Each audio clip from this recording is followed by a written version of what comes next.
So ವಿಶೇಷ ಕಾರ್ಯಕ್ರಮಕ್ಕೆ ಮತ್ತೊಮ್ಮೆ ಸ್ವಾಗತ. ನಿರ್ಮಾಪಕ ಸಿದ್ದರಾಜ್ ಅವರು ನಮ್ಮ ಜೊತೆ ಜಾಯ್ನ್ ಆಗಿದ್ದಾರೆ. ಸಿದ್ದರಾಜ್ ಅವರು ನಮ್ಮ ಸ್ಟುಡಿಯೋಗೆ ಸ್ವಾಗತ. ಸಿದ್ದರಾಜ್ ಅವರು, ಇಷ್ಟೊತ್ತರೆಗೂ ಮಾತಾಡ್ತಾ ಇದ್ವಿ, ಯೋಗೀಶ್, ಗಣೇಶ್, ಜಗ್ಗೇಶ್ ಮಾತು ಕೇಳಿಸ್ಕೊಂಡ್ರೆ ನೀವು ನಿರ್ಮಾಪಕರಿಗೆ ಸಮಸ್ಯೆಗಳು ಇರೋದೆಲ್ಲ ಹೌದಾ? ಕಲಾವಿದರಿಂದ ನಿಮಗೆ ಕೋಆಪರೇಷನ್ ಸಿಗ್ತಾ ಇಲ್ವಾ? ನಿಮ್ಮ ಮಗನೇ ಹೀರೋ ಇದ್ದಾರೆ, ಆದರೂ ಬೇರೆಯವರಿಂದ.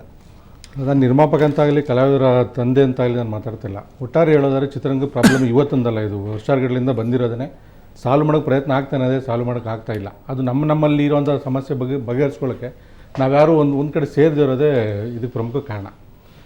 ಜೊತೆಗೆ ಇನ್ನೊಂದು ಈಗೋಯಿಸಮ್, ಅವನೇ ಯಾಕೆ ಇವನೇ ಯಾಕೆ ಅವ್ನು ಹಂಗಂತ ಇವ್ನು ಹಿಂಗಂತೆ ಒಬ್ಬರು ಬೆಳೆದ್ರೆ ಒಬ್ರಿಗೆ ಆಗೋದಿಲ್ಲ. ನಿರ್ಮಾಪಕರಲ್ಲೇ ಇರ್ಬೋದು ಅಥವಾ ಪ್ರೊಡ್ಯೂಸರ್ಗಳು, ನಟರಲ್ಲೇ ಇರ್ಬೋದು, ಒಬ್ಬರಿಂದ ಒಬ್ರಿಗೆ ಇದ್ದಿದ್ದೇ ಇದು ಒಂದಲ್ಲ ಒಂದು ಹೇಳಿಕೆ ಕೊಡ್ತಾ ಇವತ್ತು ಪ್ರೊಫೆಷನಲ್ ಜಲಸಿ ಇರಬೇಕು, ಒಬ್ಬರಿಗಿಂತ ಒಬ್ಬರು ಜಾಸ್ತಿ ಕಾಂಪಿಟೇಷನ್ ಆ ಥರ ಇರಬೇಕು. ಒಳ್ಳೆ ಗೆದ್ರೆ ಯೋಗಿ ಮೇಲೆ ಇನ್ನೊಬ್ರು ನಾವು ಆಗಬೇಕು ಅಂತ ಹೇಳಿ ಆ ಕಾಂಪಿಟೇಷನ್ ಬೇಕು. ಅದು ಬಿಟ್ಬಿಟ್ರೆ ಈ ಸಿನಿಮಾ ಚೆನ್ನಾಗಿ ಮಾಡಬೇಕು ಅಂತ ಎಲ್ರಿಗೂ ಪೈಪೋಟಿದೆ, ಪರವಾಗಿಲ್ಲ ಸರ್. ಅವ್ನು ಹಂಗೆ ಆಗ್ಬಿಟ್ನಲ್ಲ, ಅವ್ನು ಯಾಕಾದ ಅನ್ನೋದು ಯೋಚನೆ ಮಾಡಿದಾಗ ಈ ಥರ ಇರುವಂಥ ಸಮಸ್ಯೆನೇ. ಇವತ್ತು ಒಟ್ಟಾರೆ ಪ್ರಾಬ್ಲಮ್ ಆಗೋದು ಒಂದೇ ವಿಷಯ ಸರ್, ಒಬ್ಬ ಪತ್ರಿಕೆಯಲ್ಲಿ ತಪ್ಪಾಗಿ ಬರೆದಿದ್ದದ್ದು ಮಾತ್ರ ಇವತ್ತು ಇಷ್ಟು ಸಮಸ್ಯೆಗೆ ಕಾರಣ ಅಂತ ನನ್ನ ಒಂದು ಅನಿಸಿಕೆ. ನಾನು ಒಬ್ಬ ಪ್ರೊಡ್ಯೂಸರಾಗಿ ನನ್ನ ಕಷ್ಟ ಅಂತ ನನ್ನ ಮಗನಿಗೆ ಗೊತ್ತಿದೆ, ಅವ್ನಿಗೆ ಗೊತ್ತಿದೆ. ಅವ್ನು ಬೆಳಗ್ಗೆ ಹೇಳಿದಿಷ್ಟೇ, ಫಸ್ಟು ಪೇಪರ್ ನೋಡಿದ ತಕ್ಷಣ ಹೇಳಿದ್ದೆ ಡ್ಯಾಡಿ ಹಿಂಗೆ ಬರೆದಿದ್ದಾರೆ ಅಂತ. ನಾನು ಫಸ್ಟ್ ಅವ್ನು ಕೇಳಿದ್ದೆ, ಏನಪ್ಪ ನಿನಗೆ ಈ ಥರ ಹೇಳಿದ್ಯಾ ಅಂತ. ನಿನ್ನ ಹಣೆ ಇಲ್ಲ ಡ್ಯಾಡಿ, ನಾನು ಆ ಥರ ಹೇಳಿಲ್ಲ ಅಂತ. ಆಯ್ತು, ನಿನ್ನ ಕೆಲಸ ಮಾಡಪ್ಪ ಅಂದ್ವಿ. ಆಮೇಲೆ ಗೊತ್ತಾಗಿದ್ದು ಹಿಂಗೆಲ್ಲ ಆಗಿದೆ ಅಂತೇಳಿ ಲೆಟ್ರ್ ಬರೆದಿರೋದು, ನಾಳೆಯಿಂದ ಶೂಟಿಂಗ್ ನಿಲ್ಲಿಸ್ಬೇಕಂತ ಹೇಳಿದ್ವಿ, ಇದೆಲ್ಲ ಆಮೇಲೆ ಗೊತ್ತಾಗಿತ್ತು. ಅದಾದಮೇಲೆ ಕೂಡ ಎಲ್ಲ ಮಾಧ್ಯಮದವ್ರು ಕೂಡ ಮಾತಾಡೋದು, ಯೋಗಿ ಹತ್ರ ಅದ್ರ ಬಗ್ಗೆ ಎಲ್ಲ ಪರಿಹಾರ ಆಗಿದೆ. ನಾವಿವಾಗ ನಿರ್ಮಾಪಕರ ಸಂಘದವ್ರನ್ನಾಗಲಿ ನಟರನ್ನೇ ಆಗಲಿ ಯಾರನ್ನ ಬ್ಲೇಮ್ ಮಾಡೋಕ್ಕೆ ನಾವು ಬಂದಿಲ್ಲ. ಒಟ್ಟೆಲ್ಲ ಮಾಧ್ಯಮದವ್ರೂ ಕೆಲವು ಟೈಮಲ್ಲಿ ಒಂದು ಒಳ್ಳೆಯದಂತ ಬರಲಿ, ಕೆಟ್ಟದಂತ ಬರಲಿ, ಆ ಥರ ಇಲ್ಲ. ಒಂದು ಸಣ್ಣ ಒಂದು ಅವರ ಒಂದು ಮಧ್ಯೆ ಯಾವುದೋ ಒಂದು ಇಷ್ಟೆಲ್ಲ ಆಗೋಕ್ಕೆ ಯಾರು ನಮ್ಮ ಬೆಂಗಳೂರು ಮಿರರ್ ಯಾರು ಬರೆದ್ರು ಅವರೇ ಕಾರಣ ಅಲ್ಲ. ಅದಕ್ಕಿಂತ ಮೊದಲು ಚಿತ್ರರಂಗದಲ್ಲಿ ಎಲ್ಲವೂ ಸರಿ ಇದೆ ಅನ್ನೋದಾಗಿದ್ದರೆ ಆ ಸಣ್ಣ ವಿಚಾರನೂ ಕೂಡ ಏನೂ ಆಗ್ತಿರ್ಲಿಲ್ಲ. ಹೌದಾ, ನೀವು ಹೇಳಿದೆ ಅಂತ ಅವ್ರನ್ನೇ ನೇರವಾಗಿ ಕೇಳ್ಬೋದಿತ್ತು, ಅಥವಾ ನೀವು ಅವ್ರನ್ನ ಹೀಗಂದ್ರೆ ಅಂತ ಹೌದಾ ಅಂತ ನೀವೇ ಕೇಳ್ಕೊಂಡು ಸಮಸ್ಯೆ ಬಗೆಹರಿತಿತ್ತು. ಇಲ್ಲ ಸರ್, ಮೂರನೇ ಅವರಿಂದ ಏನು ಸಮಸ್ಯೆನೇ ಆಗ್ತಿರ್ಲಿಲ್ಲ. ಅಂದ್ರೆ ಇಲ್ಲಿ ನಿಮ್ಮಲ್ಲಿ ಸರಿ ಇಲ್ಲದೆ ಇರೋದೇ ಈ ಸಮಸ್ಯೆ ಕಾರಣ ಫಸ್ಟು. ಇಲ್ಲ ಅದು ಎಷ್ಟೇ ಚೆನ್ನಾಗಿದ್ರು ಕೂಡ ತುಂಬ ಗಂಡ ಹೆಂಡ್ತಿದ್ರು ಯಾವ್ದಾದ್ರು ಒಂದು ಸಣ್ಣದೊಂದು ಉಡಿ ಅಂದ್ರೆ ಸಂಸಾರನೇ ಹೋಗ್ಬಿಡುತ್ತೆ. ಅಂದರೆ ಎಲ್ಲ ಚೆನ್ನಾಗಿದೆ ಸರ್ ನಿಮ್ಮ ಪ್ರಕಾರ? ಅಲ್ಲ, ಅದಕ್ಕೂ ಇದಕ್ಕೂ ಸಂಬಂಧ ಇಲ್ಲ ಸರ್. ಇವತ್ತಿನ ವಿಷಯಕ್ಕೆ ಮಾತ್ರ ಹೇಳ್ತಾ ಇರೋದು ನಾನು. ಇವತ್ತಿನ ವಿಷಯ ಇಷ್ಟು ಬರೋದಕ್ಕೆ ಅದೊಂದೇ ಕಾರಣ ಅಂತ ಹೇಳ್ತೀನಿ. ನಿಮ್ಗೆ ಇನ್ನೊಂದು ಹೇಳ್ತೀನಿ, ಪೇಪರ್ನಲ್ಲಿ ಏನು ಬರೀತಾರೆ ಅಂತ. ಅರಗಿಣಿಯಲ್ಲಿ ಹೋದವಾರ ಒಂದ್ಸರಿ ನಮ್ಮ ಯೋಗಿ ಬಗ್ಗೆ ಬರೆದಿದ್ದಾರೆ, ಅನಿಷ್ಟ ಅನಿವಾರ್ಯ. ಯಾವ ಅರ್ಥದಲ್ಲಿ ಬರೆದು ಅಂತ ಅರ್ಥ ಆಗ್ತಿಲ್ಲ ನಮಗೆ. ಯಾರು ಹೀರೋಗಳು ಮಾಡ್ತಾರೆ ಅಂತ ಅರ್ಥ ಆಗ್ತಿಲ್ಲ. ಹೀರೋಗಳು ಮಾಡೋದು ಯಾರು? ಜನತೆ. ದೇವರು ಅಂತಿರಲ್ಲ ರಾಜ್ಕುಮಾರ್ ಅವರು ಎಲ್ಲರೂ ದೊಡ್ಡ ಚಿಕ್ಕವ್ರು ಮಾಡಿರೋದು. ಒಬ್ಬ ನಿರ್ಮಾಪನಾಗಿ ಹೇಳೋದಿಷ್ಟು, ನಾವು ಸಣ್ಣ ನಿರ್ಮಾಪನಾಗಿ ಬಂದಿದ್ದು. ನಾನು ಸಿನಿಮಾ ಮಾಡೋದು ಎಲ್ಲರೂ ಹೊಸ ಡೈರೆಕ್ಟರ್ಗಳಿಗೇ. ಯೋಗಿ ಇವತ್ತು ಮಾಡ್ತಿರೋದು ತುಂಬ 80% ಎಲ್ಲ ಹೊಸಬ್ರಿಗೆ ಅವಕಾಶ ಸಿಗ್ತಾ ಇರೋದು. ಎಲ್ಲರೂ ಅವರೇ ಟ್ಯಾಲೆಂಟ್ ಇದೆ, ಎಲ್ಲಿ ಬೇಕಾದ್ರೂ ಗೆಲ್ತಾರೆ. ಅದು ಮುಖ್ಯ. ನಾನು ಅಂದ್ಕೊಂಡಿರೋದು, ನಾನು ಸಿನಿಮಾ ಗೆದ್ದಾದ್ಮೇಲೆ ದೊಡ್ಡವರಾಗಿರೋದು, ಸಿನಿಮಾ ಗೆದ್ದಾದ್ಮೇಲೆ ದೊಡ್ಡ ಡೈರೆಕ್ಟರ್, ದೊಡ್ಡ ಪ್ರೊಡ್ಯೂಸರ್ ಎಲ್ಲ ಆಗಿರೋದು ಆಮೇಲೆ. ನಾನು ವಿನಂತಿ ಮಾಡ್ಕೊತೀನಿ ನಿಮ್ಮ ಪರವಾಗಿ, ನಮ್ಮ ಮಾಧ್ಯಮದ ಮಿತ್ರರು, ನಾವೆಲ್ಲ ಆಲ್ಮೋಸ್ಟ್ 30 ವರ್ಷ ಆಯಿತು. ಮುಂದಿನ ಪೀಳಿಗೆ ಎಲ್ಲೋ ತಾವೆಲ್ಲ ಬೆಳೆಸಬೇಕು. ದಯಮಾಡಿ ಅವರು ತಪ್ಪಾಗಿ ನಟಿಸಿದರೆ, ಸರಿ ಆ್ಯಕ್ಟ್ ಮಾಡದೆ ಹೋದರೆ ಅದ್ರ ಬಗ್ಗೆ ತಿದ್ದುಕೊಂಡು ಈ ಥರ ಚೆನ್ನಾಗಿ ಮಾಡಿ ಅಂತ ಹೇಳಿ, ವೈಯಕ್ತಿಕವಾಗಿ ಯಾವ ಒಬ್ಬ ಕಲಾವಿದನಿಗೂ ಕೂಡ ಅನಿಷ್ಟ, ಪೀಡೆ, ಪಿಚಾಚಿ ಅಂತೆಲ್ಲ ಬರಿಬಾರ್ದು. ಇದು ನನ್ನೊಂದು ಭಾಳ ದೊಡ್ಡ ವಿನಂತಿ. ಮಾಡಬಾರ್ದು. ಯಾಕಂದರೆ ತುಂಬ ಮನಸ್ಸಿಗೆ ಆಘಾತ ಆಗ್ಬಿಡ್ತಿ. ನಾನು ಹಿಂದೆ ಗುಂಡನ ಮದುವೆ ಅಂತ ಒಂದು ಪಿಕ್ಚರ್ ಮಾಡಿದೆ. ಆ ಚಿತ್ರ ಬಂದು ದೂರದರ್ಶನಲ್ಲಿ ಕೂಡ ಅದು ಆಯ್ಕೆಯಾಗಿ 10 ಲಕ್ಷ ಬಂತು ಅವ್ರಿಗೆ. ನಂಗೆ ಇನ್ನೂ ನೆನಪಿದೆ, ಹೆಂಗಸರುಗಳೆಲ್ಲ ತಲೆ ಮೇಲೆ ಬಟ್ಟೆ ಹಾಕ್ಕೊಂಡು ಮಖ ಮುಚ್ಕೊಂಡು ನೋಡಬೇಕು ಅಂತ ಹೀನಾಯವಾದ ಚಿತ್ರ ಅಂತ ಬರೆದ್ಬಿಟ್ರು ಒಂದು ಕಾಲದಲ್ಲಿ. ನಾನು ಹೆದರ್ಕೊಬಿಟ್ಟೆ, ಇದೇನು ಈ ಥರ ಆಗೋಯ್ತಲ್ಲ ಅಂತ. ತಮ್ಮ ಮಾಧ್ಯಮಗಳೆಲ್ಲ ಬಂದ ಮೇಲೆ ಆ ಚಿತ್ರಕ್ಕೆ ಎಷ್ಟು TRP ಆಯಿತು. ಆಗ ಯಾವ ಕಾರಣಕ್ಕೆ ಬರೆದ್ರೆ ಗೊತ್ತಿಲ್ಲ. ಅಂದರೆ ಅವತ್ತಿನ ದಿನ ತುಂಬ ಮಡಿವಂತಿಕೆಯಲ್ಲಿತ್ತು ಸಿನಿಮಾ ಇಂಡಸ್ಟ್ರಿ. ನಾವೆಲ್ಲ ಬಂದಂಥ ಸಮಯ ಸಂಭಾಷಣೆಗಳಾಗ್ಬೋದು ಇನ್ನೊಂದು. ಆವಾಗ ನಾವು ಸ್ವಲ್ಪ ಫುಟ್ಪಾತ್ ಭಾಷೆಗಳು ಮಾತಾಡ್ತಿದ್ವಿ. ಹಿಂಗಾಗ್ಬಿಟ್ಟು ಅಂತಿದ್ವಲ್ಲ, ಅವ್ರಿಗೆ ಭಯ ಆಗೋಯ್ತು ಅವತ್ತಿನ ಮೀಡಿಯಾಗೆ. ಏನು ಈ ಥರ ನೀಟಾಗಿರೋಂಥ ಫೀಲ್ಡಲ್ಲಿ ಈ ಥರ ಒಬ್ಬ ಕಾಡು ಮನುಷ್ಯನ ಥರ ಬಂದ್ಬಿಟ್ಟಾನ ಅಂಥೇಳಿ ಅವಾಗ ಅಪ್ಸೆಟ್ ಆಗಿದ್ದರು. ನಾನು ಅದನ್ನು ಸಿಟ್ಟಾಗಿ ತೊಗೊಂಡಿಲ್ಲ. ನಿಮಗೂ ಒಂದು ಹೇಳ್ತೀನಿ, ಹಂಗಂದಾಗ ನೀವೇ ಅವ್ರ ಫ್ರೆಂಡಾಗಿ ಅವ್ರ ಹತ್ರ ಕೂತು ನಿಂತು ಮಾತಾಡಿ, ಇಲ್ಲ ಈ ಥರ ಟ್ರೈ ಮಾಡಿದ್ದೀನಿ ನಾನು, ಹಾಗಾಗಿ ನಿಮ್ಗೆ ಕಾಣಿಸಿದೆ, ನೆಕ್ಸ್ಟ್ ಚೆನ್ನಾಗಿ ಮಾಡ್ತೀನಿ ಅಂತ ಹೇಳ್ಬಿಡಿ. ಅವಾಗ ಬಾಂಧವ್ಯ ಬೆಳೆಸ್ಬಿಡುತ್ತೆ. ಇದು ಆಪಾದನೆಗಳು ಅದು ಇದು ಮಾಡ್ಕೊಂಡು ಹೋದಾಗ ದೂರ ಆಗಿಬಿಡುತ್ತೆ. ಅದು ಹಂಗೆ ಇದು ಚಿಕ್ಕ ವಿಚಾರದಲ್ಲಿ ತುಂಬ ಜನ ದೂರ ಆಗಿರೋದು ಹಿಂಗೆ. ಇವತ್ತು ಒಬ್ಬರೊಬ್ರು ಹೀರೋಗಳು ಮೀಟ್ ಮಾಡಲ್ಲ, ಒಬ್ಬರೊಬ್ರು ಪ್ರೊಡ್ಯೂಸರ್ ಮೀಟ್ ಮಾಡಲ್ಲ. ಈ ಗಣೇಶಂಗೆ ಸಬ್ಸಿಡಿ ಬಂದರೆ ನಂಗೆ ಕೋಪ ಬರುತ್ತೆ. ಗಣೇಶ ಒಬ್ಬ ಹಾಕೊಂಡ್ಬಿಟ್ಟಲ್ಲ ಸಬ್ಸಿಡಿ, ಹೆಂಗಾರು ಮಾಡಿ ತುಳಿಬೇಕಲ್ಲ ಇವಂಗೆ ಅಂದ್ಬಿಟ್ಟು ಹೋಗ್ಬಿಟ್ಟಲ್ಲ ಅರ್ಜಿ ಆಗ್ತಾರೆ. ಸಾರ್ ಇವ್ರು ರೀಮೇಕ್ ಪಿಕ್ಚರ್ ಮಾಡಿಬಿಟ್ಟಿದ್ದಾರೆ, ಇವ್ರು ಕೊಡಬೇಡಿ ಅಂತ ನಿಮ್ಮ ಪ್ರೊಡ್ಯೂಸರೇ ಕೊಡೋದು ಕಂಪ್ಲೇಂಟು. ಇವನು ಚೆನ್ನಾಗಿ ಆ್ಯಕ್ಟ್ ಮಾಡ್ದ ಅಂದ ತಕ್ಷಣ ನಂಗೆ ಹೊಟ್ಟೆ ಅವ್ರಿಗೆ ಬಂದ್ಬಿಡುತ್ತೆ. ಏನು ಲೂಸ್ ಮಾದಾಗಿ ಟೈಪ್ ಕೊಟ್ಬಿಟ್ಟಲ್ಲ ಪಿಕ್ಚರು, ಯಾಗಾದರೂ ಮಾಡಿ ನಾನೇ ಇವನ ಮೇಲೆ ಅಪಪ್ರಚಾರ ಮಾಡಿಬಿಟ್ರೆ ಹಿಂಗೆ ಏನೂ ಇಲ್ವಂತೆ ಅಂತ ಗಾಂಧಿನಗರ ಆಫೀಸಲ್ಲಿ ಕೂತ್ಕೊಂಡು ನಾನೇ ಫೋನ್ ಮಾಡ್ತೀನಿ ಎಲ್ಲರಿಗೂ ಕೇಳಂಗೆ. ಸೊ ಇದು the most dirtiest character in human beings. ಯಾರ್ಯಾರು ಬೆಳೆದ್ರೂ ಕೂಡ ಸಹಿಸಲ್ಲ. ಈ ಒಂದು ಅಸೂಯೆ ಕಾಯಿಲೆ, ಈಗೋ ಕಾಯಿಲೆ, ಆಮೇಲೆ ಸ್ವಪ್ರತಿಷ್ಠೆ ಕಾಯಿಲೆ, ಇವೆಲ್ಲವೂ ಸಿನಿಮಾದಲ್ಲಿದೆ. ಅವನ್ನೆಲ್ಲ ಬಿಸಾಕಿ ದೂರ ಜನ ಒಪ್ಪಿದ್ರೆ ನೀವು ಅಲ್ಲಿರ್ತೀರಿ. ಅದಕ್ಕೆ ಒಂದೇ ಒಂದು ಮಾತು ಹೇಳ್ತೀನಿ. ಇವರು ಹಿರಣ್ಣಯ್ಯವರು ಒಂದು ಬ್ಯೂಟಿಫುಲ್ ಮಾತು ಹೇಳಿದರು, ಎಲ್ಲಿವರೆಗೂ ಕಲಾಭಿಮಾನಿಗಳು ಕೈ ತಟ್ತಾ ಇರ್ತಾರೆ ಅಲ್ಲಿವರೆಗೂ ಕಲಾವಿದ ಕೈಲಾಸದಲ್ಲಿರ್ತಾನೆ, ಎಲ್ಲಿ ಅವನು ಕೈ ತಟ್ಟೋದು ನಿಲ್ಲಿಸ್ತಾನೆ ನಿಮಗೆ ಕೈಲಾಸ ಅಲ್ಲ ಕೈ ಸಾಲ ಕೊಡೋರು ಗತಿ ಇರೋಲ್ಲ ಅಂತ ಹೇಳಿದ್ದಾರೆ.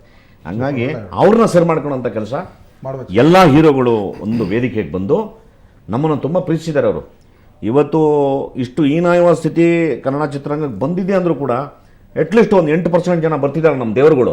ಅವ್ರನ್ನ ನಾವು ಮಲ್ಟಿಪ್ಲೈ ಮಾಡಿ 30, ಯಾಕೆಂದರೆ ಸರ್ ಇದೊಂದು ತುಂಬ ಇಂಪಾರ್ಟೆಂಟು. ನಮ್ಮ ಪಾದಗಳಲ್ಲಿ ನಮಸ್ಕಾರ ಮಾಡ್ಬಿಡ್ತೀನಿ, ಅರ್ಥ ಆಗ್ಬಿಡಲಿ ಜನಗಳಿಗೆ. ತಮಿಳ್ನಾಡಲ್ಲಿ 38% ನೋಡ್ತಿದ್ದಾರೆ, ಆಂಧ್ರಲ್ಲಿ 34% ನೋಡ್ತಿದ್ದಾರೆ, ಕೇರಳದಲ್ಲಿ 31% ನೋಡ್ತಿದ್ದಾರೆ. ಯಾವ ಸರ್ ಕರ್ಮ ಇದು? 8% ಹೀನಾಯ ಸ್ಥಿತಿ ಇದು. ಆಮೇಲೆ ನಾವೆಲ್ಲರೂ ಕನ್ನಡದವರೇ. ಅದಕ್ಕೆ ಆ ಸ್ಥಿತಿಗೆ ಬಂದು ತಲುಪಿದೆ ಕನ್ನಡ ಚಿತ್ರರಂಗ ಹಿಂಗಾಗಿದೆ ಅಂತ ಸುವರ್ಣ ನ್ಯೂಸ್ ಕಾಳಜಿ ಇಟ್ಕೊಂಡು ನಿಮ್ಮನ್ನೆಲ್ಲ ಕರೆದು ಕೂರಿಸಿ ಸರಿಯಾಗಿ ನಾವು ನಿಮ್ಮನ್ನು ಮಾತಾಡಿಸ್ತಾ ಇದೀವಿ. ನೀವೇ ಶುರು ಮಾಡಿ. ನೀವು ಇಷ್ಟೆಲ್ಲ ಹೇಳಿದ್ರಲ್ಲ, ಈಗ ಸುಮಾರು ವಿಚಾರಗಳನ್ನು ಹೇಳಿದ್ರಿ. ಅಷ್ಟೇ, ನಾನು 2 ನಿಮಿಷ ನಾನು ತಮ್ಮ ಮಾಧ್ಯಮದ ಮುಖಾಂತರ ಇಷ್ಟು ಹೇಳ್ತೀನಿ ಸರ್. ತಮಿಳುನಾಡಲ್ಲಿ 17 ಲಕ್ಷ ಜನ ಕನ್ನಡಿಗರಿದ್ದಾರೆ. ಪ್ರಾಣ ಹೋದ್ರೆ ಕನ್ನಡ ಪಿಕ್ಚರ್ ನೋಡಲ್ಲ, ತಮಿಳು ಪಿಕ್ಚರ್ ನೋಡ್ತಾರೆ. ಆಂಧ್ರನಲ್ಲಿ ಹೆಚ್ಚು 11 ಲಕ್ಷ ಜನ ಕನ್ನಡಿಗರಿದ್ದಾರೆ, ಯಾರು ಕನ್ನಡ ನೋಡಲ್ಲ, ತೆಲುಗು ನೋಡ್ತಿದ್ದಾರೆ. ರಿಲೀಸ್ ಆಗಲ್ಲ ನೋಡಕಲ್ಲಿ, ಬೇಡಿ. ಇದು ಬಿಟ್ಬಿಡಿ, ಅಮೆರಿಕಾದಲ್ಲಿ 15 ಲಕ್ಷ ಜನ ಕನ್ನಡಿಗರಿದ್ದಾರೆ. ಒಂದು 200 ರೂಪೀಸ್ ಶೇರ್ ಕೊಡೋದಿಲ್ಲ ಅಲ್ಲಿ. ಆಮೇಲೆ ಕೇಳಿದ್ರೆ ಎಲ್ಲರೂ ಸಿಗ್ತಾರೆ, ಸರ್ ನಾವು ಕನ್ನಡದವರೇ ಸರ್, ನಾವು ಫುಲ್ಲು ಸಾಫ್ಟ್ವೇರ್ ಇಂಜಿನಿಯರ್, ಫುಲ್ಲು ಕನ್ನಡದವರೇ ಸರ್ ಅಂತಾರೆ. 2 ರೂಪೀಸ್ ಹೆಲ್ಪ್ ಮಾಡಲ್ಲ ಕನ್ನಡಕ್ಕೆ. ಸಾಹಿತ್ಯ ಓದಲ್ಲ, ಪೇಪರ್ ಓದಲ್ಲ. ನಾವು ನೊಂದ್ಕೊಂಡಾಗ ಅವ್ರ ಹತ್ರ ಜಗಳ ಮಾಡಬೇಕು ಅನ್ನೋ ಸ್ಥಿತಿ ತಲುಪಿಬಿಟ್ಟಿದ್ದೀವಿ. ಇದೆಲ್ಲ ಸಾಲ್ವ್ ಆಗೋದು ಎಲ್ಲಿ ಅಂದಾಗ, ಒಂದು ವ್ಯಾಪಾರ ವೃದ್ಧಿ ಆಗಬೇಕು ಅಂದರೆ ಜನ ನಮ್ಮನ್ನು ಪ್ರೀತಿಸಬೇಕು. ದುಡ್ಡು ಬಂತು ಅಂದಾಗ ಇವೆಲ್ಲವೂ ಹೊರಟೋಗ್ತದೆ. ಇವತ್ತು ಏನಾಗಿದೆ, ಕನ್ನಡ ಚಿತ್ರರಂಗದಲ್ಲಿ ಮಾಲ್ ಸಂಸ್ಕೃತಿಗಳು ಬಂದಾಗ ಇಲ್ಲಿ Hindi picture 500 rupees, Kannada picture ನೊಣ ಹೊಡಿತಾ ಇರುತ್ತೆ. ಆಮೇಲೆ ಅಲ್ಲೋಗಿ ಹಿಂದಿ ಪಿಕ್ಚರ್, ಇಂಗ್ಲೀಷ್ ಪಿಕ್ಚರ್ ನೋಡ್ತಾ ಇರೋರು ಯಾರು ಹಿಂದಿಯವರು ತಮಿಳವರಲ್ಲ, ಕನ್ನಡದವರೇ ನೋಡೋದಲ್ಲಿ ಹೋಗಿ. ಆಮೇಲೆ ಅವರೇ ಹೆಮ್ಮೆಯಿಂದ ಹೇಳ್ತಾರೆ, ಮಗ ಸೂಪರ್ ಆಗೈತೆ ಕನ್ನಡ ಪಿಕ್ಚರ್, ಡಬ್ಬಾ ಥರ ಐತೆ. ಇದು ಹೋಗಬೇಕು, ಜನರಿಗೂ ಲವ್ ಬರಬೇಕು, ನಮ್ಮಲ್ಲೂ ಒಗ್ಗಟ್ಟಾಗಬೇಕು, ಭಾಷಾಭಿಮಾನ ಬೆಳೆಯಬೇಕು. ಕನ್ನಡಕ್ಕೆ ಮಲ್ಟಿಪ್ಲೆಕ್ಸ್ ಮಾರ್ನಿಂಗ್ ಶೋ ಬೆಳಗ್ಗೆ 10 ಗಂಟೆ ರಾತ್ರಿ 10 ಗಂಟೆ ಸರ್, ಯಾವ ಮಲ್ಟಿಪ್ಲೆಕ್ಸ್ ಬೇಕಾದ್ರೆ ನೋಡ್ಕೊಂಡ್ಬಿಡ್ಬೋದು ಈಗಲೇ. ಆಮೇಲೆ ಒಬ್ಬ ನಿರ್ಮಾಪಕನ ಬಗ್ಗೆ ನಿಮ್ಮಲ್ಲಿ ಸಾಮರಸ್ಯ ಇಲ್ಲ, ನಿಮ್ಮಲ್ಲಿ ಒಳ್ಳೆ ಚಿತ್ರಗಳು ಬರ್ತಾ ಇಲ್ಲ. ಒಳ್ಳೆ ಚಿತ್ರಗಳು ಯಾಕಿಲ್ಲ ಅಂದ್ರೆ ಒಳ್ಳೆ ಕಥೆ ಇಲ್ಲ ಅಂತೀರಿ. ಒಳ್ಳೆ ಕಥೆ ಇದ್ರೆ ಒಳ್ಳೆ ನಿರ್ಮಾಪಕ ಇಲ್ಲ, ಒಳ್ಳೆ ನಿರ್ದೇಶಕ ಇಲ್ಲ, ಅವ್ರಿಗೆ ಅವಕಾಶ ಇಲ್ಲ, ಇವ್ರಿಗೆ ಬರೀ ಅಲ್ಲಿ ಚಿತ್ರ ಅದ ಪರಭಾಷೆ ಚಿತ್ರ ಕನ್ನಡ ಚಿತ್ರರಂಗದ ಮೇಲೆ ಬೀಳ್ತಾ ಇದೆ ಸರ್. ಸರ್ ತೆಲುಗುನಲ್ಲಿ 20 ಪಿಕ್ಚರ್ ವರ್ಷಕ್ಕೆ ಇಟ್ಟ. ಹೌದು ಸರ್, ಎಲ್ಲ ನಮಗೂ ಗೊತ್ತಿದೆ, ನಿಮಗೂ ಗೊತ್ತಿದೆ. ತೆಲುಗು, ತಮಿಳು, ಕೇರಳ ಎಲ್ಲ ಸರಿ ಇದೆ ಅಂತ ಪೈಪೋಟಿ ಮಾಡುವಂತ ಎಂತ ನಮ್ಮದು ಯಾಕೆ ಹಾಳಾಗಿ ಹೋಗ್ತಾ ಇದೆ ಅಂತ ನಾವು ಕೇಳ್ತಾ ಇದೀವಿ. ನಾವು ನಮ್ಮ ಇಲ್ಲಿರೋದು ನೋಡ್ಕೊಳ್ಳೋದಕ್ಕೆ 125 ಚಿತ್ರಗಳನ್ನ ಆಪೋಸಿಟ್ ಪಿಕ್ಚರ್ ರಿಲೀಸ್ ಮಾಡಬೇಕು. ನಮ್ಮ ಪಿಕ್ಚರ್ ನೋಡ್ತಾರೆ ಸರ್, ನಮ್ಮ ಪಿಕ್ಚರ್ ನೋಡ್ತಿದಾರೆ, ಇಲ್ಲ ಅಂತ ಹೇಳ್ಬಾರ್ದು. ಎಲ್ಲಿ ನೋಡ್ತಿದಾರೆ ಅಂದ್ರೆ ಕಳ್ಳ ಸಿಡಿಗಳೆಲ್ಲ 5 ರೂಪಾಯಿ ಕೊಟ್ಟು ಮನೆಗೆ ತಗೊಂಡೋಗಿ ನೋಡ್ತಿದ್ದಾರೆ ಸರ್. ತುಂಬಾ ನಮ್ಮಲ್ಲಿ ಎಷ್ಟು ಜನ ಸಿಗ್ತಾರೆ, ನಮ್ಮ ದಾರಿ ಬಿದ್ದಿಲ್ಲ. ಅಯ್ಯೋ ಜಗೇಶ್ ಅವರೇ ಏನ್ ಸೂಪರ್ ನಿಮ್ ಫಿಲಮು, ಎಲ್ಲಿ ನೋಡಿದ್ರಿ? ಸಿಡಿ ನೋಡಿದ್ವಿ ಅಂತ ನೋಡಿದ್ವಿ ಅಂತ ಹೇಳೋದು. ಸೊ ನಿಮ್ ಲೆವೆಲ್ ಸಿಡಿ ಬಂದು ಇಳಿದಿದೆ ಈಗ. ಅಯ್ಯೋ ಸಿಡಿ ಇದೆ, ನೆಕ್ಸ್ಟ್ ಆ ರೋಡಲ್ಲೆಲ್ಲ ಬಿಟ್ಬಿಡ್ತಾರಲ್ಲ ಹಿಂಗೆ ಫಿಲಮು, ಫಿಲಮ್ ಕನ್ನಡ ಸಿನಿಮಾ ನೋಡ್ರಿ ಅಂತ 5 ರೂಪಾಯಿ ಇಂಟರ್ನಿಗೆ. ಆ ಸ್ಥಿತಿ ಬಂದರೂ ತಪ್ಪಿಲ್ಲ. ನಿಮ್ ಲಾಸ್ಟ್ ವರ್ಡ್ ಏನು ಇಡೀ ಚಿತ್ರ? ಲಾಸ್ಟ್ ವರ್ಡು ನಾನು ಹೇಳೋದಿಷ್ಟೇ ಸರ್. ಮುನ್ರತ್ನ ಅವರು ನನ್ನ ಒಳ್ಳೆಯ ಸ್ನೇಹಿತ. ಸ್ವಲ್ಪ ಒಂಚೂರು ಆತ್ರದಲ್ಲಿ ಕೆಲವು ಮಾತುಗಳನ್ನ ಮಾತಾಡ್ಬಿಟ್ಟು ಆಮೇಲೆ ಪಶ್ಚಾತ್ತಾಪ ಪಡ್ತಾರೆ.